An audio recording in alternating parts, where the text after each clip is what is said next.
Kung ano, dahil nga pong naguna kini mga napasagdan ng mga pagluto o uban kining mga kandila o kiniwasab sa kining mga paghaling-haling diya sa mga kadaplinan o sa atong mga kalasangan o sa atong mga kasagbutan. So, sir, sa pagkakaroon ba sa ato ang bulan sa Abril kay hapit kay hinapos sa magid kita sa ato ang bulan sa pagkakaroon na like pila na dituod ang na-record sa buhatan sa ato ang Bukidnon BFP sa pagkakaroon nga sunog diri sa ato ang probinsya. Sa bulan sa Abril, Mm. bumaykil natay natala nga 33 sa sunog sa pagkakaroon nga bulan. Sa pagkakaroon ba sir, usa ni tuod ang mga lugar sa to sa Bukidnon ang labing apektado gid og adunay pila ka daghan nga natala nga kaso sa pagkasunog. Ang mga lugar no ang ligid na makuan ang duha ka syudad, ang Valencia ug Malaybalay. Yan kini din natong mga dagko nga lungsod sama sa Martamag, Manolo Portage. Mo ni sila ang mga naguna nga mga lugar na napiktahan no. Adunay mga kaso nga pagdating sa sunog. Mm. Sir, as of the moment ba like sa tuang bulan sa Abril pila or pila ang kantidad na tuod sa tuang danyo sa nahitabo nga sunog sa diri sa tuang probinsya? Sa bulan sa Abril, bumbumay Mm.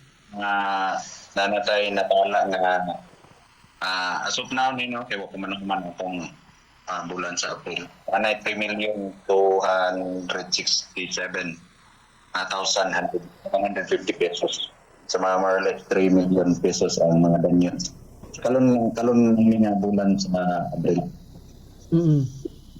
So sa pagkakaroon kay matagaron ug unya man gud ato na tay gakadawat nga mga report dili lang dinhi sa tuang probinsya sa Bukidnon lakip na usab sa silingan nga mga nga kini ang mga syudad ingon usab mga rehiyon. Sa pagkakaroon basta usa ni tuod ang kampanya or prevention nga ginahimo karon sa tuang Bureau of Fire Protection sa tuang probinsya sa og lakip na usab dinhi sa tuwa sa Bukidnon sir para malikayan ang kini ato ang sunog.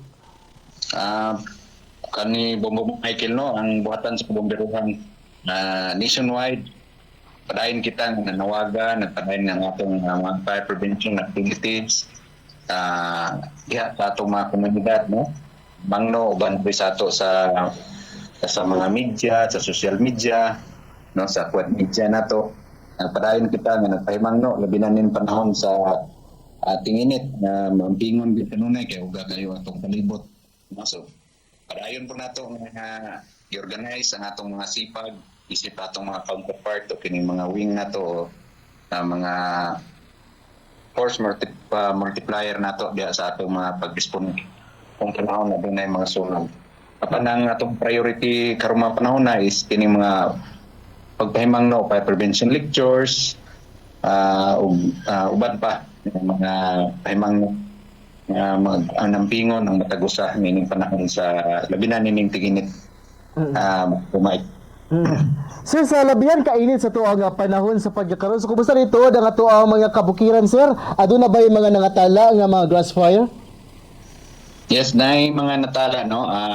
Natay mga natala ng mga forest o mga grass fires no. Ang sa amo lang sa Bureau of Fire Protection kini lang ang na-reported or kini amo na respondihan pero ang responsible nga opisina ni ang BNR no City Inro ang dire sa ato sa Malaybalay ug sa mga local nga mga environment offices sila ang panani kay